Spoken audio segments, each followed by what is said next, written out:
Hello again, Odyssey students. Today I have picked the story The Bicycle Man by Alan Say. It's one of my favorites, and we do have a copy of this in our library. Look at those pretty pictures. For Morita Sensei. When I was a small boy, I went to school in the South Island of Japan. The schoolhouse stood halfway up a tall green mountain. It was made of wood, and the wood was gray with age. When a strong wind blew, the trees made the sound of waves, and the building creaked like an old sailing ship. From the playground, we could see the town, the ships in the harbor, and the sailing sea. One fine spring day, we had our sports day. All the children and the teachers were out in the playground long before the first bell rang. "Did somebody remember to bring a headband?" asked Mrs. Morita. She was our first grade teacher. Eagerly, we showed her our headbands. They were red on one side and white on the other. "Remember, we're on the red team," she told us. We swept the playground with all the brooms in the school. We tied colored flags and streamers to bamboo poles. We drew white lines on the ground with powdered chalk. Our parents came carrying tiered lunch boxes and kettles filled with tea. They spread their straw mats and sat around the oval track. When everything was ready, Mrs. Morita rang the bell. It was 9 o'clock. The principal stood on the platform and said, "Parents, children, my fellow teachers, let us remember that we are gathered here in the spirit of sportsmanship. Whether we win or lose, let us enjoy ourselves." We cheered and clapped our hands. The youngest children were the first to race. We lined up 6 at a time at the starting line. "Ready, set, go!" Mr. Oka, the art teacher, loomed at us. We first graders leaped out and dashed around the track. Parents and teachers ran alongside us, each yelling encouragement. The older children waved flags and headbands and shouted at the top of their lungs until the mountain echoed with the noise like rumbling thunder. The winners went up to the judges' table and received prizes from the principal. The prizes were wrapped in white paper and tied with gold threads. Inside there were oranges and rice cakes and pencils. You can see these pictures. By the time the 6th graders finished running, it was lunchtime, and that was the best part of the sports day. My mother cooked for 2 days, preparing good things to eat. The layers of lacquered boxes held pickled melon rinds and egg rolls, spiced rice and fish cakes. There were apples and peaches and sweets of all sorts. In the afternoon, we had the tug-of-war and piggyback races.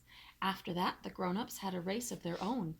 Parents and teachers paired up their ankles, tied their ankles together with headbands and hopped around the oval. We screamed with delight when they stumbled and fell on top of one another. We were cheering Mrs. Morita and someone's father when a hush fell on the playground. We stopped moving and talking and stared toward the gate. 2 strangers were leaning over the fence and watching us. They were American soldiers. One of them was a white man with bright hair like fire, and the other man had a face as black as the earth. They wore dark uniforms and with neckties, soft caps on their heads, and red stripes on their sleeves. They had no guns. "Look how black he is! Look at the red hair!" we whispered. The war had been over for only a short while, not even 1 year. The American soldiers had a base in the harbor, but we had never seen them in our mountain. I felt afraid. The foreigner smiled and waved at us. When the black man cleared the fence and came toward us, we all drew back and stared. He was the tallest man I had ever seen, and his clothes such sharp creases, and his shoes shone like polished metal.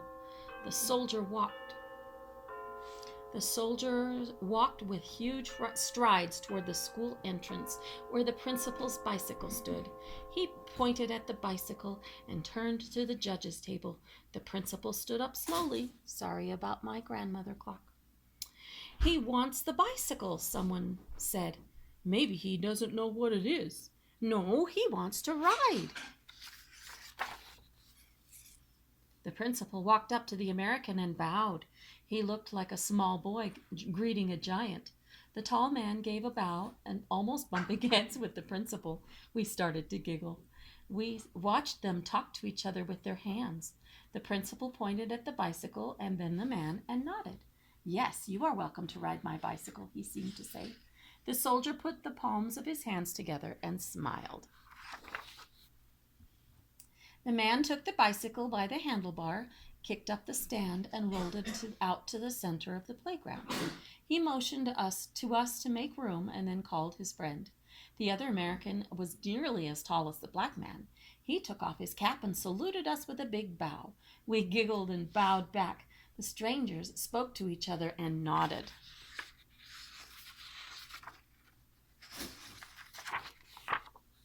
The black man took off his jacket and handed it to the white man.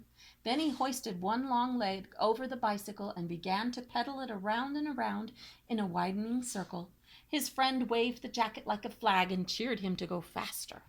Suddenly the rider yanked on the handlebar and lifted up the front wheel off the ground. Oh, look, we stirred. How can he ride like that? What an athlete, said the art teacher.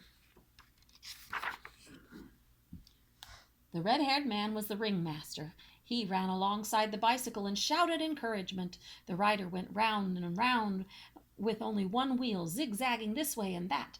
We were amazed. Then he rode backwards. He sat on the bicycle and with his body turned around. He had to twist his neck to see where he was going. He worked his long arms and legs like a huge dancing spider. We howled with wonder.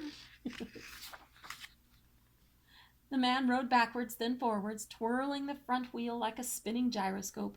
He shouted something to the ringmaster, who grasped the carrier and began to push as fast as he could. Then he let go. The bicycle shot forward with great speed. The rider stood up on the pedals, leaning on the handlebar, put both of his feet up on the carrier. His cap flew off and his necktie fluttered in the wind. He seemed to be flying free, cruising like an enormous dragonfly. Oh, oh, we exclaimed and gasped in turns. When the bicycle finally came to a stop, the playground roared with wild clapping of hands and shouting. The rider panted, heaving and laughing. The ringmaster rushed up to him and lifted him in a bear hug. We mobbed around them, jumping and yelling. The principal struggled through the crowd, and the black man reached out to him.